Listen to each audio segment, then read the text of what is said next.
आप सभी को मेरा नमस्कार और नववर्ष की बहुत बहुत शुभकामनाएं। परमपिता परमेश्वर की अनुकंपा से और मैथ टीच करने के उद्देश्य से YouTube के माध्यम से आप सबसे जुड़ने का प्रयास की हूँ। मेरा यह खूबसूरत प्रयास और आपका सहयोग और आपका आशीर्वाद गणित को सुंदर दिशा और नया रूप जरूर प्रदान करेगा। हमारा यह प्रयास आपके सहयोग से ही आगे बढ़ेगा। आपको यदि हमारा वीडियो पसंद आए तो कमेंट बॉक्स में जाकर कमेंट कीजिए, वीडियो को लाइक कीजिए, सब्सक्राइब कीजिए और शेयर भी कीजिए और आप हमारा मार्गदर्शन कीजिए। मैं सदा आपकी आभारी रहूँगी। हम डेली लाइफ में देखते हैं कि लोग या तो मैथ में बहुत अच्छे होते हैं या तो मैथ से दूरी ही बनाए होते हैं। अभी तक का मेरा अनुभव यह है कि जिसकी रुचि जग गई है मैथ में, एक रीज़न यह है कि उसके लाइफ में कम से कम एक टीचर ऐसे ज़रूर आए होंगे जो कि विषय को समझाने में सरलता और ईमानदारी से उसकी मदद की होगी और स्टूडेंट भी शिक्षक का साथ दिया होगा। और जिसने मैथ से दूरी बना ली और उससे दूर होते चला गया, उसका एक स्ट्रॉन्ग रीज़न यह हो सकता है कि शिक्षक के द्वारा मैथ के प्रति प्यार बच्चों को फील ही नहीं हुआ। वे कभी अपने डाउट्स पूछे ही नहीं और मैथ उन्हें टफ लगने लगा, जबकि मैथ तो एक फन है।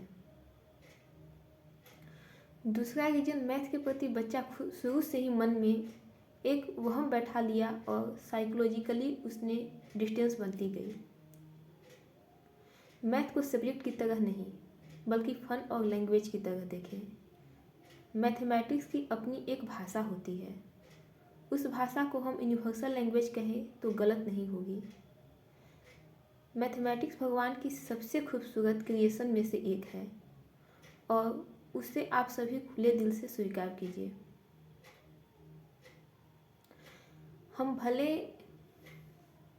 मैथमेटिक्स को एक सब्जेक्ट के तौर पे लें, लेकिन अगर हम डेली लाइफ में सबसे ज़्यादा किसी भी चीज़ का यूज करते हैं तो वो मैथमेटिक्स ही है। और वहाँ तो हमें डर नहीं लगती। जैसे 2 लीटर, 5 किलोमीटर, 1 गिलास, 5 मिनट, ये 2, 4, 5 ये क्या है? इस मैथमेटिक्स से ही तो आए हैं। तो उसी तरह से हमें मैथमेटिक्स से जुड़कर ही मैथमेटिक्स को जानना होगा। मेरा प्रयास किसी टॉपिक पर लेक्चर देने से पहले आप सभी को गणित के इतिहास की संक्षिप्त जानकारी देना है।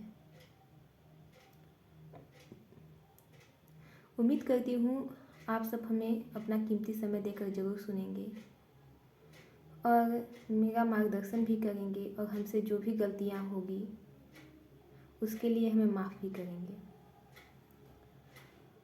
तो आज हम स्टार्ट करते हैं गणित शिक्षण का संक्षिप्त इतिहास। A brief history of mathematics teaching. A brief history of mathematics teaching. इसे हम बीएड के पाठ्यक्रम में पढ़े थे, उसका आज हम फिर से पुनरावृत्ति करने जा रहे हैं ताकि ये आप लोगों तक भी पहुँचे। मैं टीचिंग ऑफ मैथमेटिक्स, जिसे एम.एस. रावत और एम.बी. लाल अग्रवाल की किताब से पढ़ी थी। तो शुरू करते हैं। A brief history of mathematics teaching. गणित का इतिहास। गणित को भारत में प्रारंभ से ही बहुत महत्वपूर्ण विषय माना जाता रहा है।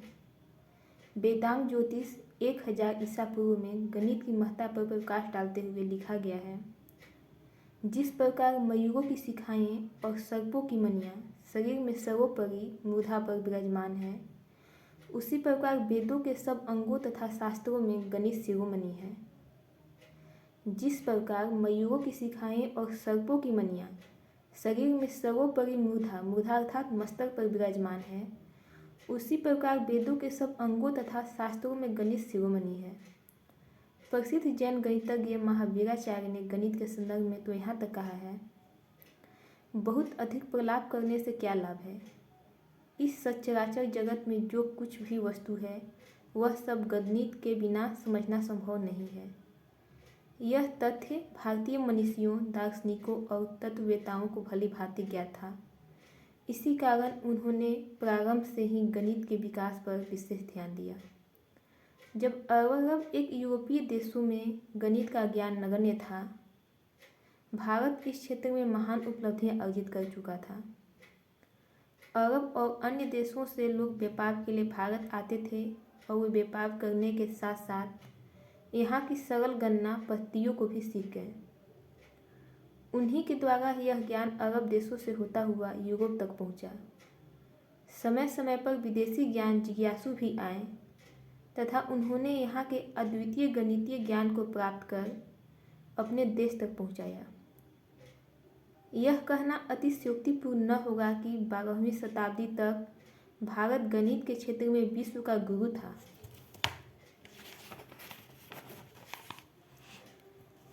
गणित संपूर्ण ज्ञान शास्त्रों में व्याप्त सत्ता है।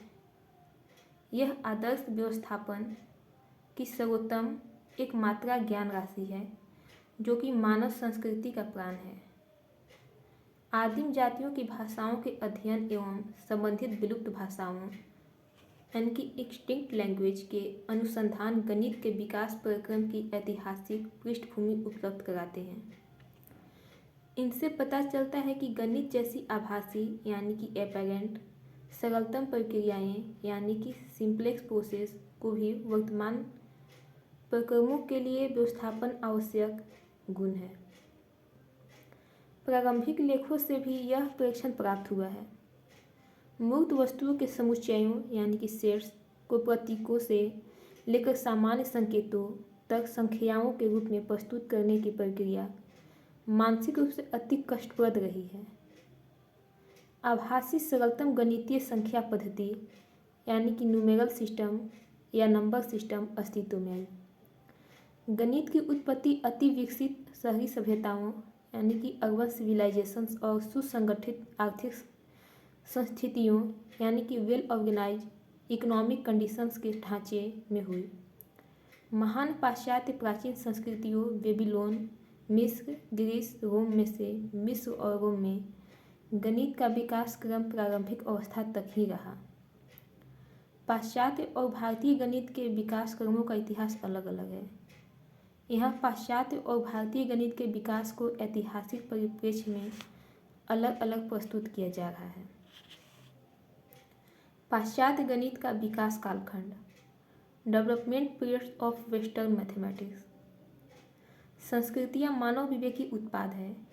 संगीत, कला, विज्ञान, दर्शन, धर्म, जीवन पद्धति के नियम आदि इसकी विविधताएं हैं।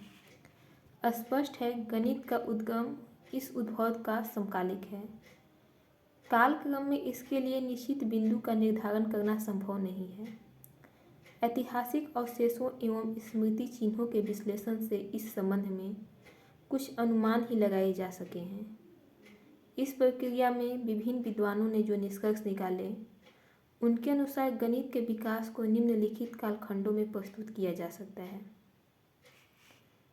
पहला है प्राचीन युग, जिसे हम एंशिएंट एज कहते हैं अंग्रेजी में। दूसरा मध्य युग यानी कि मिडल एज, और तीसरा आधुनिक युग यानी कि मॉडर्न पीरियड। आधुनिक युग के भी 3 खंड हैं, 17वीं शताब्दी, 18वीं शताब्दी, 19वीं और 20वीं शताब्दी। तो हम आते हैं प्राचीन युग पर यानी कि एंशिएंट एज। इस युग में गणित के विकास का श्रेय प्रमुख रूप से मेसोपोटामिया, मिस्र और यूनानी सभ्यताओं को है। प्राचीन और आधुनिक युगों में मध्यकाल की अपेक्षा गणित का अपेक्षाकृत अधिक विकास और विस्तार हुआ। प्राचीन भारत में गणित पढ़ाने का उद्देश्य वस्तुओं के मूल्य निकलवाने में और हिसाब रखने में अधिक था। उस समय कार्य प्रणाली की अपेक्षा फल पर अधिक जोर दिया जाता था।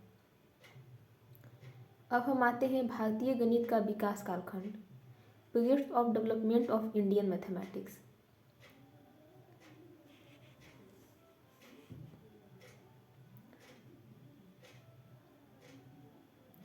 ओम पूर्णमदः पूर्णमिदः पूर्णात् पूर्णमुदच्यते पूर्णस्य पूर्णमादाय पूर्णमेवावशिष्यते।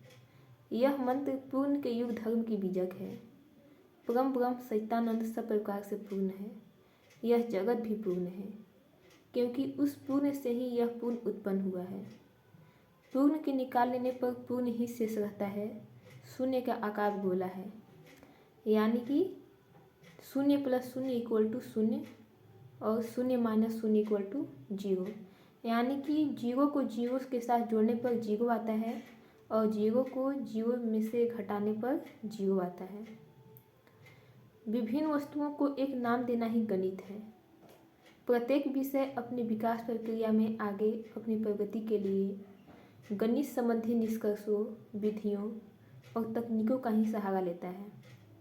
विशिष्ट वस्तुओं और घटनाओं द्वारा प्रदर्शित व्यवस्था के सार का समान अध्ययन ही गणित है। ऐतिहासिक परिप्रेक्ष्य में हम पाते हैं कि गणित और ज्योतिष यमज यानी कि ट्विन्स के रूप में भारत की संस्कृति के अभिन्न अंग रहे हैं। मानव ने अपने निर्बंध गृह विहीन जीवन में अपनी संज्ञा से जब ऋतु संक्रमण जैसे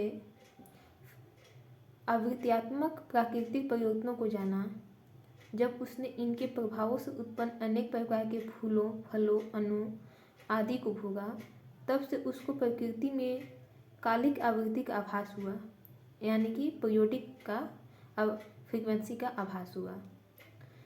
इस प्रकार उसने पंचांग का भेद पा लिया। मानव ने पंचांग से काल को जीता और आकाशीय पिंडों की गति और नियति जानी। चक्र के आविष्कार से मानव सभ्यता के विकास की गति को त्वरण मिला और मनुष्य धरा पर चक्रवर्ती बनने की दिशा में आगे बढ़ा। उसने गिना और गुना, जोड़ा और घटाया, शून्य और अनुपात जाना, संख्या से दशमलव तक क्षेत्रफल, त्रिकोणमिति से गुरुत्वाकर्षण सापेक्षता तक के सिद्धांत खोजे। मूल रूप से वेद का अभिप्राय असीमित ज्ञान का भंडार और निर्झर शिशोद्गम है। मनुष्य मात्र के लिए आवश्यक सभी प्रकार का ज्ञान इसमें मौजूद है। वेद शिक्षण और प्रशिक्षण के उत्पाद नहीं है, ये स्रोत हैं।